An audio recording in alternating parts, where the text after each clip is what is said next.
Good morning, guys. My mother has always told me growing up that I have to get things done right the first time around. But my mother was not the only one with this mindset.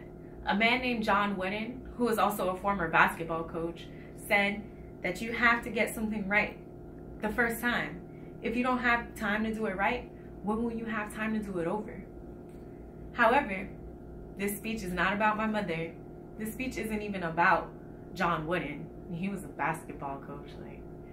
This speech is about a man named Zhang Ruimin, his refrigerator company, and his success story.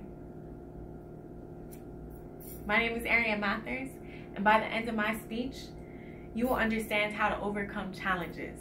Despite what my mother and John Wooden said, you might have to start over in order to reach your success. Through innovation and commitment, Zhang Ruimin was able to lead his company to greatness. And I'm going to let you guys in on the background, how he started it up, the performance that his employees and him had to endure, and the success that came about with it. And the name of this man's company was Haier.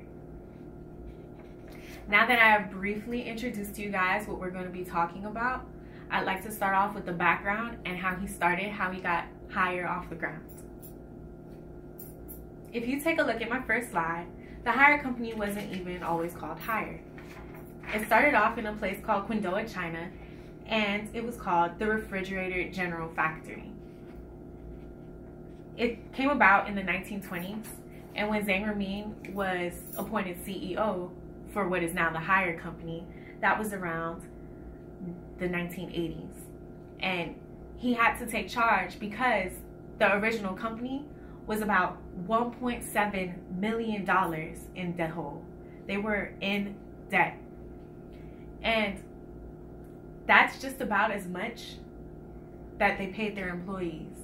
They owed the same amount that they were paying their employees. They were practically bankrupt. This left Ruimin a lot of cleaning up to do. And the first step you may have thought was a bit smashing, but he had to smash the original refrigerators. That day, he had the employees smash over 76 refrigerators with just minor imperfections. There were only little mistakes. The same employees that built these refrigerators were appointed to demolish them. And this left a message to everyone inside and outside of the company that Ruimin was no longer producing substandard products. And if you take a look at this next slide, I got this slide from a student such as myself throughout my research, and I wanted to share this quote with you that she found. According to Zhang Ruimin, if we don't destroy these refrigerators today, what is to be shattered by the market in the future will be this enterprise. And this quote was very strong to me. This showed that Zhang Ruimin meant business, and he really wanted to get this company off the ground and to bigger and better things. It wasn't all smooth sailing when it came to practically rebuilding the company, however. Zhang Ruimin had to change the overall performance of the company and of what the employees have done.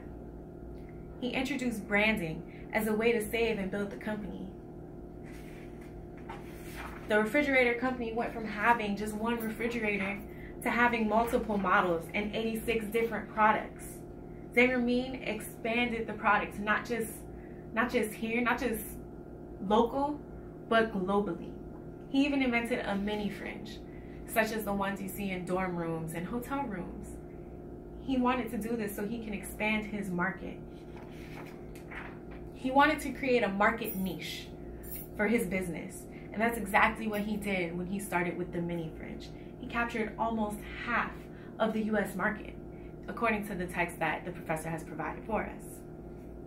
The company did not only make refrigerators at this point anymore. They started making microwaves, TVs, air conditioners, washing machines, and even MP3 players. Zhang Ruimin expanded from just the kitchen appliances and the home appliances. He even started making personal music players.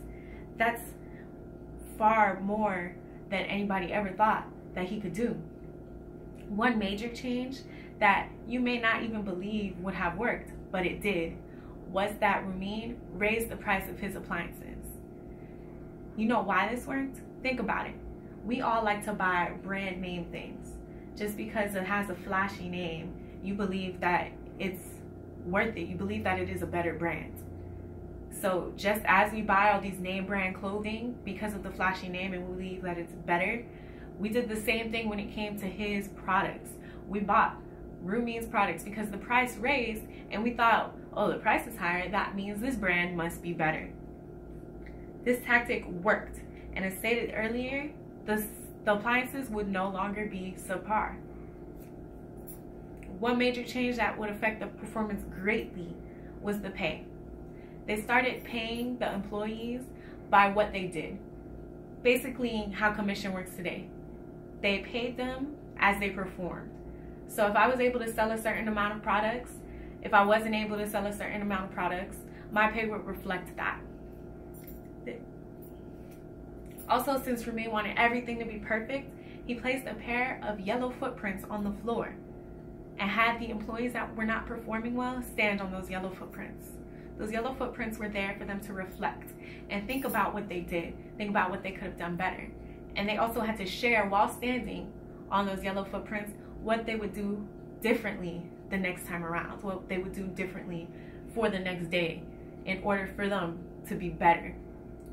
But Rumeen did realize that the yellow footprints were probably a little weird, so he changed the color to green because green is supposed to represent encouragement, and he wanted his employees to do better. He wanted them to be better so the company could be better. After all the changes that were made within the company and the employees' performance, the company became a very successful one. In 2007, Haier was ranked the 6th largest maker of kitchen appliances.